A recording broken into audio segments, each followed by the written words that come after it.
দেৰগাঁৱৰ নিকটৱৰ্তী কোৰালগুৰিত এই মুহূৰ্তত উপস্থিত আছোঁ। এই মুহূৰ্তত আমি দেখুৱাইছোঁ এইগৰাকী হৈছে নমিতা ডেকা। নমিতা ডেকা এগৰাকী জটিল ৰোগত আক্ৰান্ত আৰু এইগৰাকী যুৱতীয়ে ইতিমধ্যে এটা টিউমাৰত আক্ৰান্ত হৈ আছে আৰু চিকিৎসা কৰি কৰি ইতিমধ্যে ভাগৰি পৰিছে। মাতৃৰ লগত এই ভগা প্ৰজাটোত এনেধৰণে থাকে। বাইদেউ, মই আপোনাৰ ওচৰলৈ আহিছোঁ। কি হৈছে আপোনাৰ? টিউমাৰ হৈছে মোৰ। টিউমাৰ হৈছে মোৰ। মই যোৰহাটলৈ বাৰে বাৰে গৈছোঁ, তথাপি মোক চিকিৎসা নকৰে, বেমাৰ ধেৰ বুলি কয়। এতিয়া মায়েনো কি কৰিব আৰু, মোক বচাব নোৱাৰা হৈছে। কেতিয়াৰ পৰা হৈছে আপোনাৰ এই অসুখটো? কেতিয়াৰ পৰা? 2 বছৰ হ'ল এতিয়ালৈকে।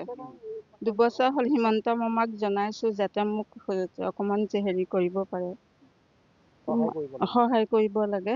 বুঢ়ী মানুহজনীনো কি কৰিব নোৱাৰো, পইচা পাতিও নাই।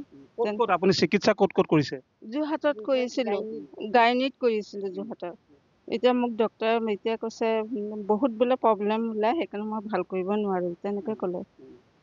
যথেষ্ট আপুনি ভাগি পৰিছে এতিয়া। মই ভাগি পৰিছোঁ। এতিয়া কি কৰিম, খাব বব নোৱাৰো, কি কি অসুবিধা হয়? বহিব নোৱাৰো, খাব নোৱাৰো, থাকিবলৈ পেট বিষায়, কষ্টত ভুগি আছো আৰু মই। এতিয়া হিমন্ত মামাই যদি মোক কিবা এটা সহায় কৰে মই বহুত ভাল পাওঁ। যিহেতু আপোনাৰ পিতৃ ইতিমধ্যে মৃত্যু হৈছে, মাতৃৰ লগত থাকে এটা ভগা জুপুৰি, ইতিমধ্যে আপোনাক চিকিৎসা কৰি কৰি ইতিমধ্যে সকলো মাটি সম্পত্তি বিক্ৰী হৈ গৈছে।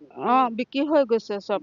মাটি চব বিক্ৰী হৈ গৈছে। মোৰ দেউতাও নাই, বুঢ়ী মানুহ এজনীৰ লগত থাকো আৰু এটা ভগা জুপুৰি। কেনেকেনো বুঢ়ীজনীয়ে নিব সহায় কৰিব মোক?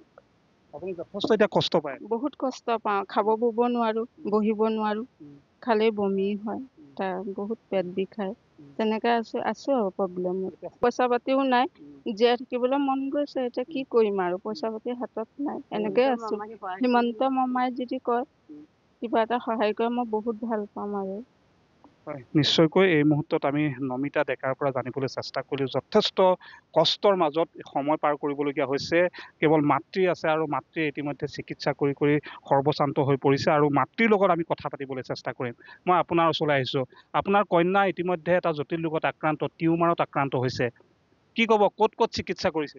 মই যোৰহাট গাইনীত গৈছিলোঁ 2-3 বাৰ, কিন্তু তাত অপাৰেশ্যন নহয় বুলি কয়। মোক ৰাইজে অকণ মোৰ বন্ধু বান্ধৱ বিলাকে সহায় কৰিলে, ময়ো অলপ মন্দিৰৰ পৰা দিলে, ছোৱালীজনীক নিলো, কিন্তু ছোৱালীজনী কিবা এটা সহায় দিলে। মই হিমন্ত ছাৰক বহুত বহুত আশীৰ্বাদ দিছোঁ। মোৰ সন্তানক যদি তেওঁক বচাই দিয়ে, তেওঁক সন্তানকো আশীৰ্বাদ কৰিম। ল'ৰা ছোৱালী কি? এয়া একমাত্ৰ ছোৱালী।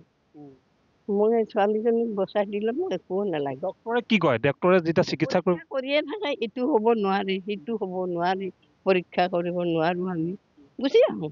তাৰ কেইদিনমান পিছত ঘৰত চিকিৎসা কৰোঁ, মই গাঁৱলীয়া দৰৱ খুৱাই আকৌ যাওঁ। এয়া আমাৰ ভাগৱত ছাৰে লৈছিলে ৰিক্সটো, বিষ আৰু থাইৰয়ডটো বেছি আছে, সেই দুটা থাকিলে বোলে নোৱাৰে, থাইৰয়ডটো কমিব লাগিব। মই ঘৰত গাঁৱলীয়া দৰৱ খুৱাই থাকে নেকি বিষালে? নেখায় একো, একো নেখায় আৰু। ডক্টৰে কি কয়? ডক্টৰে কি কয়? উন্নত চিকিৎসাৰ বাবে বাহিৰলৈ যাবৰ কাৰণে কয় নেকি? যাবলৈ কৈছিলে, ডিব্ৰুগড় যাবলৈ নাৰ্ছ কেইজনীয়ে কয়, ডিব্ৰুগড় যাব নাইবা গুৱাহাটীত যাব, আমি নোৱাৰো আৰু তেনেকে কয়। মইতো ডিব্ৰুগড় যাবলৈ নোৱাৰো। গোলাঘাট জিলাৰ কোৰালগুৰিৰ এটি যি দৰিদ্ৰ পৰিয়াল, এই দৰিদ্ৰ পৰিয়ালটোৰ একমাত্ৰ কন্যা সন্তানৰ জটিল ৰোগত আক্ৰান্ত। ইতিমধ্যে চিকিৎসা কৰি কৰি সৰ্বশান্ত হৈ পৰিছে পৰিয়ালটো, আৰু মুখ্যমন্ত্ৰীয়ে আৰু সহৃদয়বান লোকৰ সহায় ভিক্ষা কৰিছে। আৰু এইগৰাকী অতি দৰিদ্ৰ অসুস্থ যুৱতীয়ে ইতিমধ্যে আন যুৱতীৰ দৰে জীয়াই থাকিবলৈ সপোন আছে, আৰু সেয়েহে সুস্থ কৰি তুলিবৰ বাবে ইতিমধ্যে সকলোৰে সহায় ভিক্ষা কৰি, হাত জোৰ কৰি ইতিমধ্যে সহায় ভিক্ষা কৰিছে মাতৃ আৰু কন্যাই।